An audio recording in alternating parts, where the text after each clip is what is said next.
Hey folks, it's Miss Sinclair for AP World History Modern. Today we are going to be learning about the Mongols and China. This is a continuation of our Unit 2 notes. So for your bell work, I'd like you to identify a change and a continuity between 1100 and 1400 for Russia and the Middle East. Remember, change and continuity are a couple of our historical thinking skills that the AP wishes to develop in you. So please think about your changes and continuities.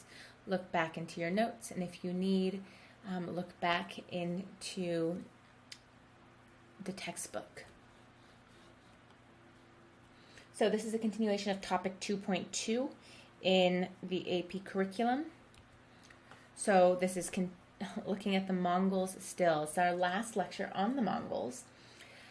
And I would like you to be able to explain how the expansion of empires influenced trade and communication over time.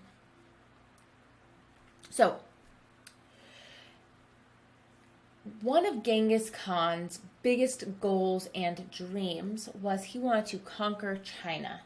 That's what he ultimately wanted to do with all of his conquests, simply because China has always been so dominant in terms of trade, wealth, military prowess. Even the southern Sung Dynasty, which is so sort of weak, especially compared to when the Sung Dynasty was at its height, or even like the Han Dynasty, it was still such a gem. So much wealth would come out of it. So he was able to conquer some of the neighboring kingdoms, like the Xia and the Jin empires, but he is going to be unable to conquer Sung China before he dies. So the next great Khan after Genghis Khan, if you remember, is his son Ogedai. And if you remember, Ogedai is a bit of a drunk, and he's not that good of a leader. So he's going to implement a really heavy tax burden on the Chinese peasants who were part of these former empires, the Xia and the Jin empires. Kublai Khan is really the last of the great Mongolian Khans. He is Genghis Khan's grandson, and he is a wily operator. He's much smarter than Ogedai, and really, in many ways, he is considered the sort of true heir to Genghis Khan. He has the same political mind of being able to leverage his enemies' weaknesses against them, but he is not the skilled warrior that Genghis Khan was. So at the beginning of 1235, Kublai Khan will lead forces against the Sung. By 1271, the Mongols will rule most of China. Prior to Mongol rule, these different regions, these different empires in China, the Xia, the Jin, the Sung, they're all going to have different languages, different forms of government, and different elite cultures. The Khans will really destroy these, but will keep many features of Chinese government and society. So in 1279, it is going to be Kublai Khan who establishes the Yuan Dynasty. So immediately you have him taking advantage of the Chinese heritage and traditions and leveraging those traditions to enhance his own power. So one of the things that he does is he builds the capital at Tatu, which is present-day Beijing. So the capital of China wouldn't be Beijing without the Mongols.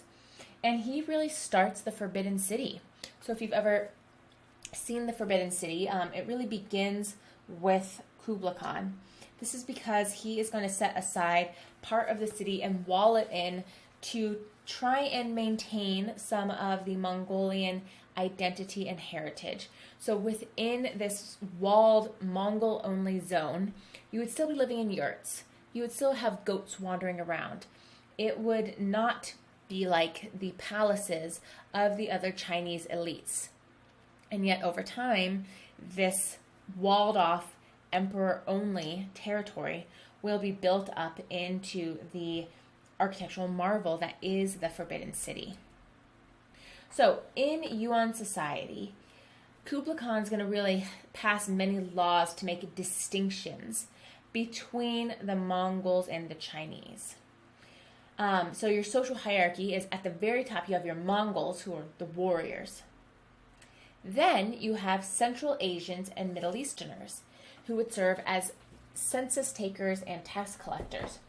So immediately you see how within the Mongol Empire you really have the integration of these far-flung regions of Eurasia. How one of the things that the Mongol leaders are always going to be adept at doing is taking skilled people, no matter who they are or where they're from, and bringing them along. Now, sometimes it's an issue of, we've conquered you. Oh, you're the one who made that really cool catapult? Yeah, you're working for us now, whether you want to or not. But many people will find that the Mongols are really fair sort of employers and desire to work for them. The other reason why the Mongols are going to utilize non-Chinese for these roles is because they do not trust their Chinese citizenry, and in fact the Chinese citizenry does not trust the Mongols. And so these Middle Easterners and Central Asians are going to provide much more reliable data and will not be actively seeking to undermine Kublai Khan's government. So next you will have Northern Chinese. So these are people who would come under Mongol rule earlier than the Southern Chinese. And then finally at the bottom of your social hierarchy is this Southern Chinese. The Chinese are going to be forbidden from learning Mongol writing. Again, he's trying to prevent this sort of cultural assimilation that we see in other khanates. Intermarriage between Mongols and Chinese citizens is outlawed. Mongol women are not going to practice a lot of Chinese customs and thus will have a lot more freedom. So think about it. We are in the era of Neo-Confucianism. So an elite Han woman in Sung China would have her feet bound. She would never leave the home. She would have almost no freedoms. Mongolian women, they're still walking around on unbound feet. They can move around in public by themselves. They can ride horses. They can shoot arrows. They're badass. And so this is a definite distinction. So we do see that over time, though, the Mongols have always liked luxury. And the luxury is a huge part of culture, right? So in an attempt to just take advantage of the opulent and luxurious life of a Chinese elite, it means Mongols will adopt Chinese clothing and art. Mongols will blend Confucian beliefs with Hellenistic, aka sort of Greek Western, and Muslim sources, especially for medicine. So the Mongols do create this sort of massive melting pot. And we see it in the Yuan dynasty a lot because of the stability and the way Kublai Khan is going to be able to better effectively govern than his cousins will be. So you have a real mixing of cultural traditions, intellectual traditions in the Yuan dynasty. So in this is a classic Mongolian fashion look. I think it looks like you're wearing a red boot on your head, but if you are a Mongolian lady, like in the Yuan dynasty, this is the look to get you a man. So Mongol rule. Well, when it comes to the government, the Yuan court is really going to welcome foreigners. For example, Marco Polo, not just a game you play in the pool. He was a Venetian, so from Venice, a Venetian merchant who will travel along the Silk Roads, and he will end up in Beijing. And he will be welcomed into Kublai Khan's court and, in fact, get to know the great Khan. And then he's going to write all of his observations down, and they're going to become bestsellers in Europe. So the Yuan court will welcome foreigners. They will utilize the expertise of scholars from many different regions. Merchants are going to be very highly valued right? Because they like interesting things. Mongols like interesting things. They like luxury, and it's merchants who bring them this. They bring them new ideas. They bring them new luxuries to enjoy. Well, of course, we know that this goes against Confucian culture, which puts merchants at the bottom of the social hierarchy and views them kind of as leeches. The Chinese civil service exams will really not be used during the Yuan dynasty. So this is definitely a difference, a change. The Chinese will be able to hold local or regional government positions, but the real positions of power will be reserved to merchants, to Mongols and non-Chinese citizens. The aspect of the Great Law of religious toleration will be continued. Most Chinese thought Kublai Khan was a barbarian and really did not reconcile, never really did accept Mongol rule. And yet he is going to be able to adapt sort of the strengths of Mongol life into the strengths of the Chinese system. So he will use horseback couriers to combine the empire. So you will have hundreds of stations throughout this massive empire. So a guy would ride up with a bag full of letters and give it to the next guy, and that guy would ride off. So Kublai Khan's going to be able to shorten the friction of distance, right? He's going to be able to increase the speed of information shared throughout the empire. We see that census taking and tax collecting were done by Persian, Arab, and Uyghur administrators. Muslim scholars made a calendar for Kublai Khan, really added their knowledge of astronomy to that of Chinese scholars. He's also going to organize China into provinces. So you'll have a central government. His government will appoint the governors, tax collectors, and garrison commanders. But then the more local leadership will be local Chinese. This is a radical change because it really creates a systematic control over all parts of the country that the Sung dynasty never had. Let's talk a little bit about their expansion. So Kublai Khan overreaches. He's like, I'm going to be the next Genghis Khan. You can see how much territory he did conquer. He will go into Korea. But from there, he's like, I'm going to take Japan. Here's the problem. Mongolians, not really good with water. They're from Central Asia. There's no water around. They're terrible sailors. So he's going to build a navy to go and attack Japan. And a big storm's going to come up and all the ships are going to sink and everyone's going to die. He will successfully expand into Vietnam, but then once again, he has to cross water to get to the island of Java and fails there. After that, he's like, yeah, you know what? I'm just going to focus on the territory I have. Oceans aren't my thing. So, please take a moment to describe Mongol society in the Yuan dynasty. How was the Yuan dynasty different from the other Khanates? So how's the Yuan dynasty different from the Il-Khan Empire or the Golden Horde? All right, let's talk a little bit about the Yuan economy. So Kublai Khan's going to really seek to reduce the peasant tax. Remember, Ogadai had really put this massive tax burden on peasants. The first thing Kublai Khan's going to do is cut that tax burden. He will reduce the forced labor required by the government as well. So this is going to earn him favor among the peasants. And in fact, the elites really hate the Mongols, but everyone else in China is kind of cool with them once they stopped, murdering the peasants in the efforts to conquer them. He will establish elementary schools in villages. The essential imperial structure that had existed during the Sung dynasty remains the same, but with the roles replaced by foreigners or Mongols. So we see an increase in Eurasian trade under his rule. So the Silk Roads.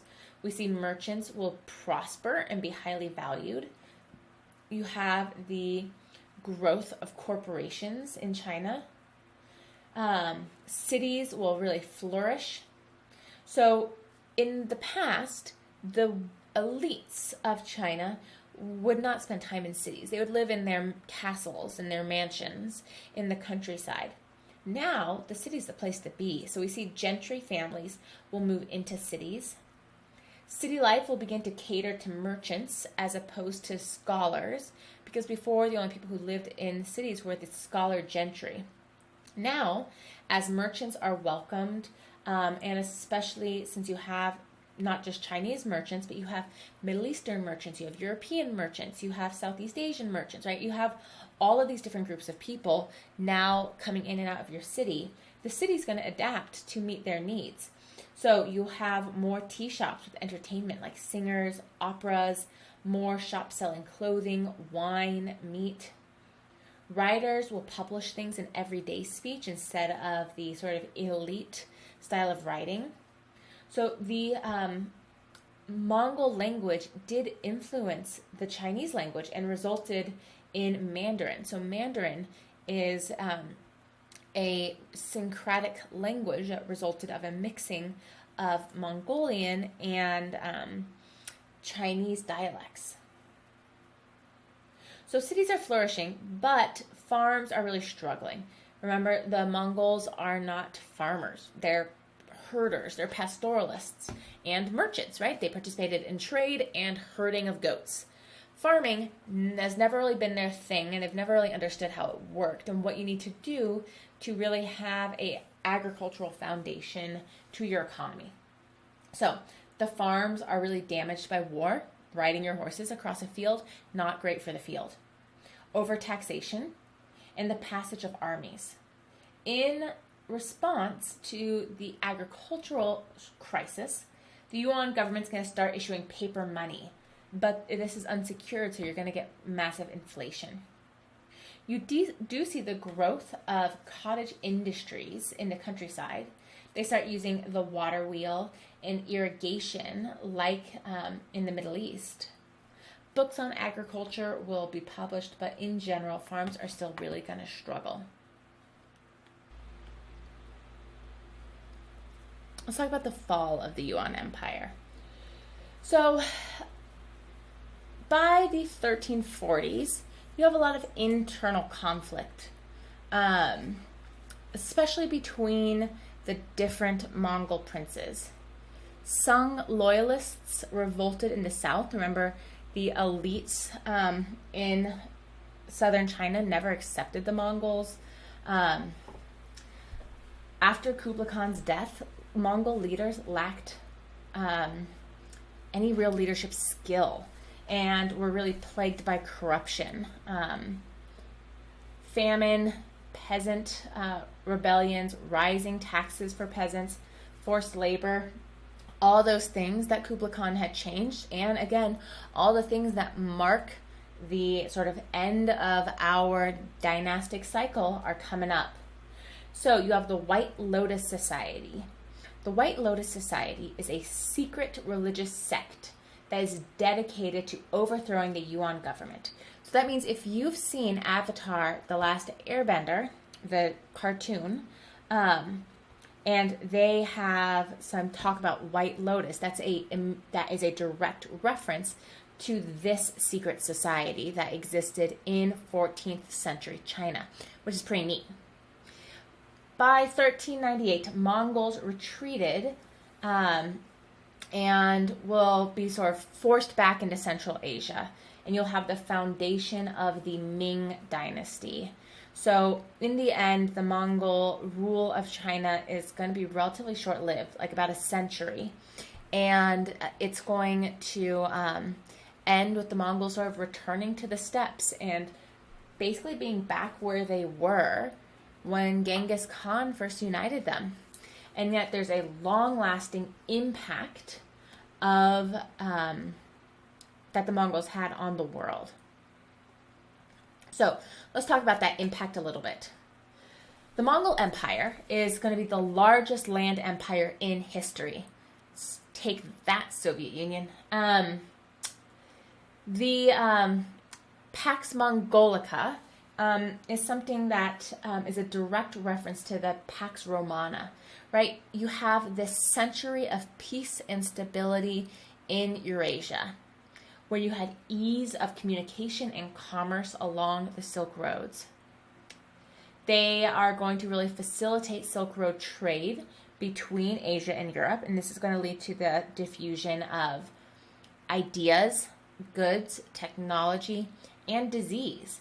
So it is likely that the bubonic plague will enter Mongol territories through rats that were plague infested. The rats fed off the Mongols' horse feed, and then will spread along the Silk Roads, which the Mongols had reinvigorated. So that means by the 14th century, the bubonic plague had arrived in the Middle East, North Africa, and Europe, devastating the populations there. It will really decline because of Genghis Khan's decision to divide up the empire. Despite his intention to strengthen it, ultimately this division will weaken it. And the fact of the matter is, this territory is simply too big to effectively rule, given the technological limitations of the time. You're going to see ongoing internal conflicts between different Khanate leaders. And since the Mongols so quickly adapted to local cultures, you had very little Mongolian cultural unity. So, the Timurid Empire, which I've already mentioned briefly, of Timur the Lame, because he was injured, so walked with a limp. He becomes known as Timur-Lane. He is the last sort of relevant Mongol for us. He will be active as Mongol power really decreases in Eurasia, and he wants to restore the Mongolian Empire. So his capital is in Samarkand, and he will move his armies into Persia, northwest India, defeating the Delhi Sultanate, and southern Russia. It's going to be completely, incredibly violent. But this is our last real nomadic incursion, and Timur-Lane dies in 1405. So, how did Mongol rule foster cultural and scientific exchange? Please watch this TED Ed. This is a required one on the rise and fall of the Mongol Empire. Let's do a few practice questions to finish up our day. So this is, I think, the first source-based question we have done for this unit. Pause the video and read through it. Note when it was happening, right? This translation is from 1903, but obviously Marco Polo was living in the 14th century, aka the 1300s.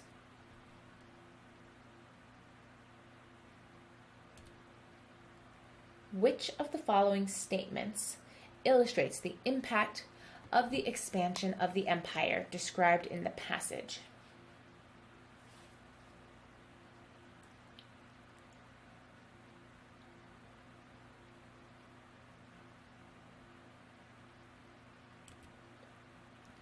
Which of the following empires is most likely described in the passage?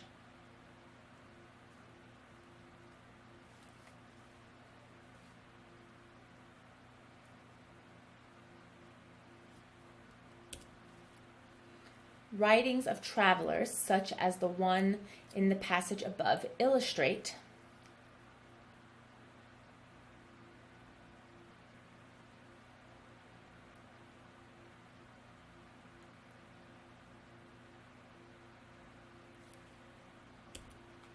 the empire referenced in the passage is reflective of which trend in the post-classical period?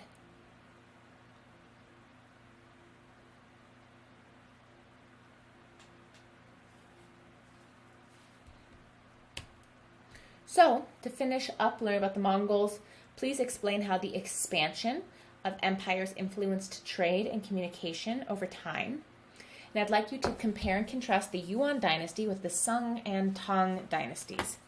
If you have any questions, please don't hesitate to ask. Thanks for listening. Have a great day.